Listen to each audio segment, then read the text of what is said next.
Namaskar. All right. So Holi is ahead on 25th of March. But उसके पहले के जो 8 दिन हैं जिनको हम होलाष्टक भी कहते हैं, क्यों हम उसे मनाते हैं और क्यों बोला जाता है कि होलाष्टक के समय जो होली से पहले के 8 दिन हैं उनमें आप कोई भी जो शुभ कार्य है वो नहीं कर सकते। So let me just tell you, क्योंकि जब तक हमें मतलब नहीं पता होता है किसी भी चीज़ का तो हम जाने अनजाने में अपनी लाइफ के साथ में कुछ ना कुछ गलतियाँ कर जाते हैं। सो एक्सप्लेन करने की ये बात है कि क्यों होलाष्टक मनाया जाता है और क्या उसका सिग्निफिकेंस है। तो अगर हम रिलीजियसली देखें और अगर हम हिंदू वेद शास्त्रों के अकॉर्डिंग इस बात को समझें तो होली के 8 दिन पहले यानी कि अष्टमी के दिन, सो शुक्ल पक्ष की जो अष्टमी है फागुन माह की, उस दिन जो हरिनक्षप थे उन्होंने अपने पुत्र भक्त प्रहलाद को आज के दिन कैद कर लिया था, बंदी बना लिया था कि उनको रोज के रोज एवरी डे कुछ ना कुछ ऐसी प्लानिंग्स के साथ कि कैसे मैं उसको मारूं। और अष्टमी से जब ये सारी का सारा प्रोसेस स्टार्ट हुआ, सो अष्टमी, नवमी, दशमी इस तरह से ये चलता गया और करते करते पूर्णिमा तक जब ये कंप्लीट 8 दिन फिनिश हुए, सो जब भक्त प्रहलाद को बचा लिया गया भगवान की तरफ से और उनको ब्लेसिंग्स मिली, तो उसके खुशी में, उसकी हैप्पीनेस के लिए होली जो है वो मनाई जाती है उसके नेक्स्ट डे। सो होली का दहन जो है वो पूर्णिमा की रात को किया जाता है, शाम के समय जो भी शुभ मुहूर्त होता है, और उसके नेक्स्ट डे हम होली का त्योहार मनाते हैं उस खुशी के लिए।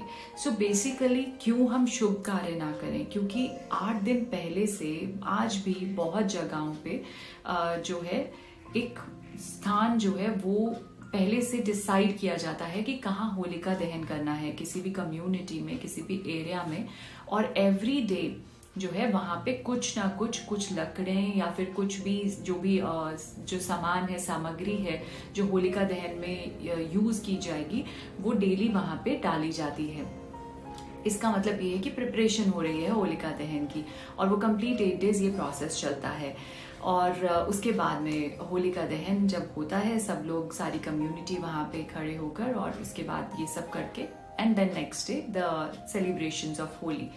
सो why we should not do the good works on in these complete 8 days? Because जब ये हुआ था उस समय तो कहा जाता है कि ये सब कुछ, सारे जो ग्रह हैं हमारे, उनको अच्छा नहीं लग रहा था कि क्यों भक्त प्रहलाद के साथ ये इस तरह से नाइंसाफी हो रही है। एंड एवरी डे, हर एक तिथि पे, हर एक ग्रह जो उस समय मौजूद थे, उनकी जो उग्रता थी उस समय वो वहां पे दिखी। जैसे कि अष्टमी की तिथि थी उस दिन चंद्रमा, नवमी की तिथि पे सूर्य, दशमी की तिथि पे शनि, तो इस तरह सभी ग्रह उग्र हुए, उस एग्रेसिवनेस उनकी दिखी उन कंप्लीट 8 डेज में। सो यही माना जाता है कि अगर उन डेज में प्लैनेट्स जो हैं वो एस्ट्रोनॉमिकली एग्रेसिव हैं, या उनकी जो ब्लेसिंग्स हैं वो नहीं मिल पा रही, या उनका जो बिहेवियर है उस समय वैसा नहीं है जैसा हमें चाहिए, तो उनको शांत करने के लिए, उनको मनाने के लिए हम इन कंप्लीट 8 डेज में बहुत सारे पूजा पाठ होते हैं, वर्शिप्स होती हैं, भगवान का नाम लिया जाता है, कीर्तन होते हैं, चैंटिंग्स होती हैं, एंड आफ्टर दीज 8 डेज हम सेलिब्रेट करते हैं। तो इसीलिए कहा जाता है कि कोई भी इम्पॉर्टेंट वर्क है, कुछ नया आपकी लाइफ का आपको स्टार्ट करना है, so not in these 8 days when our planets, our gods, they are not in the kind of condition जब वो हमें ब्लेस करें, right? Though all the planets are there, सारे ग्रह जो हैं वो हमें अच्छा देने के लिए, हमें हमारा बेस्ट देने के लिए हैं, हमें अपनी जितनी भी उनकी स्ट्रेंथ्स हैं वो हमें अपनी लाइफ में बेटर करने के लिए हैं। But still it's the nature we need to understand, astronomically we need to understand.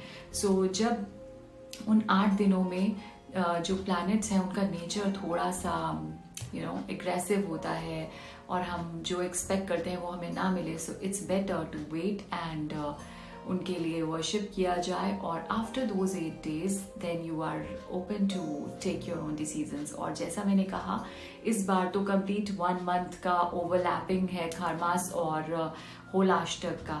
So need to see all these things कि आपके वर्क कितने ज़्यादा इम्पोर्टेंट है। क्या वो 1 month वेट कर सकते हैं या सिर्फ 8 days वेट कर सकते हैं? Accordingly we need to check on it.